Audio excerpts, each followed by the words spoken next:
ભાજપ કે કોંગ્રેસ જ કેમ અન્ય પક્ષોના ઉમેદવારો પણ ફોર્મ ભરી રહ્યા છે. આમ આદમી પાર્ટીના ઉમેદવારો પણ ફોર્મ ભરી રહ્યા છે. બીએસપીના ઉમેદવારો પણ ફોર્મ ભરી રહ્યા છે.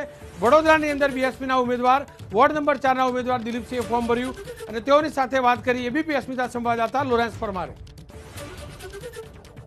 વડોદરામાં બહુજન સમાજ પાર્ટી પણ ફોર્મ ભરી રહી છે અને આપ જોઈ શકો છો કે સમર્થનો સાથે અહીંયા બહુજન સમાજ પાર્ટીના ઉમેદવાર પણ પહોંચ્યા છે. તેની સાથે પણ વાત કરીશું. વડોદરાની વાત કરીએ તો અહીંયા અપક્ષ ઉમેદવારો પણ સામે આવી રહ્યા છે, એટલે ક્યાંક ને ક્યાંક ભારતીય જનતા પાર્ટી સાથે કોંગ્રેસને ટક્કર આપવાની અહીંયા વાત કરવાની કોશિશ કરીશું. શું કહેશો, કઈ પાર્ટી, શું નામ છે તમારું અને અહીંયા ફોર્મ ભરવા કેમ પહોંચ્યા?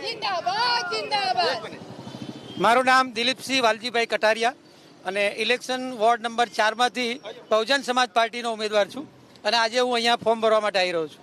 શું એજન્ડા છે, વિસ્તારમાં શું સમસ્યા છે જે હલ નથી થઈ, તમે પ્રયાસ કરશો? સ્થાનિક સ્વરાજની ચૂંટણી છે સાહેબ, એટલે સ્થાનિક પ્રશ્નો જે છે, પાણી, ગટર અને લોકોને ઘણી બધી મુશ્કેલીઓ છે, એનો હું પહેલામાં પહેલો પ્રશ્ન હલ કરીશ. અત્યાર સુધીના કાઉન્સિલરો શું પ્રશ્નો બાકી રાખ્યા છે જે તમે આગળ એજન્ડા લઈ જઈ રહ્યા છો? અત્યાર સુધીના કાઉન્સિલરો, ઘણા બધા કાઉન્સિલરોએ કામો બાકી રાખ્યા છે. આજવા રોડ વિસ્તારની અંદર 267 નગરો આવેલા છે. નગરોની અંદર કોઈ સુવિધા નથી.